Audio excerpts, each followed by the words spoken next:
भाजप धक्कातंत्राचा अवलंब करून निष्ठावंतांना न्याय देणार? आधुनिक तंत्रज्ञानाची भविष्यवाणी खरी ठरण्याची लिंगायत समाजाला आशा। सध्या राज्याला वेध लागले आहेत ते नव्या आमदारकीचे। विधान परिषदेवर तब्बल 1 नव्हे 2 नव्हे तर 14 आमदार निवडून येणार आहेत, नियुक्त केले जाणार आहेत। एप्रिल आणि मे मध्ये विधानसभेतून विधान परिषदेवर 9 आमदार निवडून द्यायचे। याशिवाय राज्यपाल नियुक्त जे आमदार आहेत त्या सुद्धा अजून 5 जागा रिक्त आहेत, त्यामुळे ते 5 आणि हे 9 असे तब्बल 14 नवीन आमदार एप्रिल महिन्यात मिळण्याची चिन्ह आहेत। त्यामुळे पश्चिम महाराष्ट्रात सध्या फिल्डिंग लागली आहे की यामध्ये आपली वर्णी लागावी, अर्थात यामध्ये सर्वाधिक संधी मिळणार आहे ती महायुतीलाच।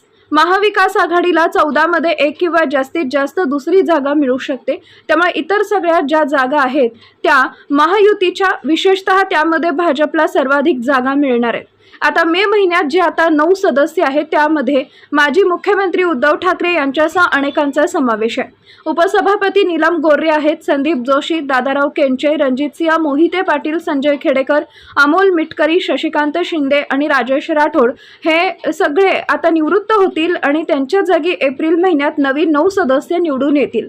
त्यामध्ये साधारणतः एकूण पक्षाच्या बळाचा जर विचार केला, संख्येचा विचार केला तर भाजपला सर्वाधिक 4 जागा मिळणार आहेत, राष्ट्रवादीला 2 आणि शिवसेनेला 2। राष्ट्रवादीला 2 आमदार निवडून आणताना मदत घ्यावी लागणार आहे ती मित्र पक्षांची, त्यामुळे साधारणतः 8 जागा या महायुतीला आणि 1 जागा ही महाविकास आघाडीला सहज मिळेल। दुसऱ्या जागेसाठी मात्र प्रचंड प्रयत्न करावे लागतील। आपण पाहूया आता पश्चिम महाराष्ट्रात कोल्हापूर, सांगली, सातारा, सोलापूर या भागातून या 9 मध्ये कोणाची वर्णी लागू शकते। त्याची सुरुवात करूया, अर्थात कोल्हापुरातून।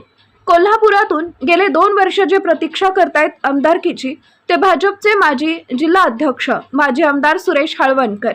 यापूर्वी उच्च व तंत्र शिक्षण मंत्री चंद्रकांत दादा पाटील यांनी घोषणाच केली की एप्रिलमध्ये सुरेश हळवणकर आमदार होणार। यापूर्वी अनेकदा त्यांना शब्द दिला गेलेला आहे, त्यामुळे हा शब्द आता कदाचित एप्रिल महिन्यात पूर्ण होण्याची शक्यता अधिक आहे। याशिवाय महेश जाधव पश्चिम देवस्थान समितीचे माजी अध्यक्ष हे सुद्धा इच्छुक आहेत, त्यांचंही नाव सातत्यानं चर्चेत येत असते। पण सध्या तरी प्राधान्य आहे ते सुरेश हळवणकर यांना भाजपच्या वतीनं आणि राष्ट्रवादीच्या वतीनं जर संधी देण्याचा निर्णय झाला तर माजी आमदार राजेश पाटील यांची वर्णी लागू शकते। कारण अजितदादांचे एक स्वप्न होतं की राजेश पाटील यांना आमदार करायचं आणि मगच फेटा बांधायचा। आता राष्ट्रवादीनं अजितदादांचं स्वप्न पूर्ण करायचं ठरवलं तर माजी आमदार चंदगडचे राजेश पाटील यांना यामध्ये संधी मिळू शकते। महायुतीच्या वतीनं 2 किंवा 3च नावं आहेत, यातील एखाद्याला संधी मिळेल। म्हणजे सध्या विधानसभेचे 10 आमदार, विधान परिषदेचे 2 आमदार कोल्हापूर जिल्ह्यात आहेत। हा 13वा आमदार नेमका कोण याची उत्सुकता निश्चितच कोल्हापूरला आहे। 13वा आमदार मिळण्याची शक्यता अधिक आहे। शेजारच्या सांगली जिल्ह्यात इच्छुकांची मोठी संख्या आहे आमदार होण्यासाठी। मुळात या जिल्ह्यात तब्बल 11 आमदार आहेत, 8 विधानसभेचे आहेत आणि 3 विधान परिषदेचे आमदार आहेत, त्यामुळे आणखी संधी मिळणार का हाही प्रश्न आहे। तरीही आपण काही इच्छुकांच्या नावावर चर्चा करूया।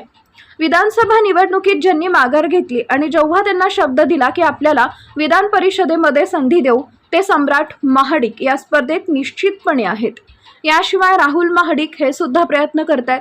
सम्राट महाडिक स्थानिक स्वराज्य संस्थांमधून जी काय निवडणूक आहे विधान परिषदेमध्ये सुद्धा ते लढा देऊ शकतात।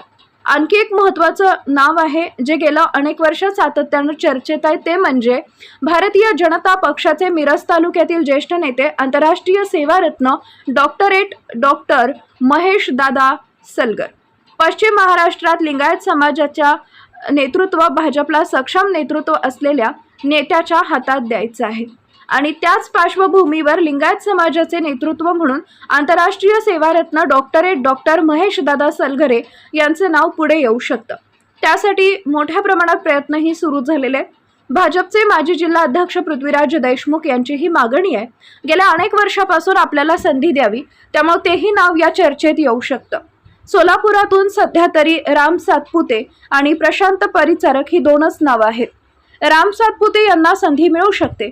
साताऱ्यात शेखर गोरे यांचं नाव चर्चेत आहे, इतर फारशी नावं सध्या तरी चर्चेत नाही। धैर्यशील कदम यांचंही नाव चर्चेत येऊ शकते। या एकूणच कोल्हापूर, सांगली, सातारा, सोलापूर या भागातून 1 किंवा 2 नेत्यांना आमदार म्हणून संधी मिळू शकते। हे सगळं होत असताना भाजपचा आपल्याला अनुभव आहे.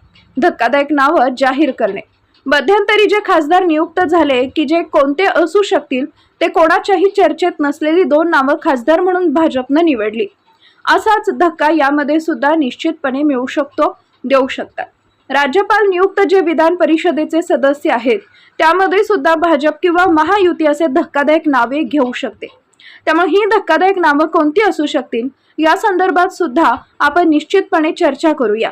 निवडणुकीला 10 ते 15 दिवस वेळ आहे, जे साधारणतः एप्रिल महिन्याच्या शेवटच्या आठवड्यात वगैरे ही निवडणूक होईल. तेव्हाच कोल्हापूरला 13वा आणि सांगलीला 12वा आमदार मिळणार का? सोलापूरचा आमदार मिळणार का? सातारला संधी मिळणार का? पश्चिम महाराष्ट्रात नेमके किती आमदार या एकूण निवडणुकीत मिळणार याची उत्सुकता निश्चित आहे.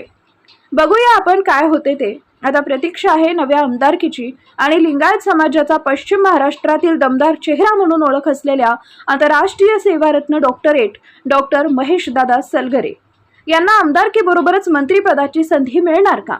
याकडे संपूर्ण पश्चिम महाराष्ट्र आणि उत्तर कर्नाटकाचं लक्ष लागलंय आणि हे स्वप्न सत्यात उतरणार असल्याची आधुनिक तंत्रज्ञानाने केलेली भविष्यवाणी खरी ठरेल यात तिळमात्र शंका नाही असा विश्वास त्यांच्या समर्थकांकडून व्यक्त करण्यात येतोय.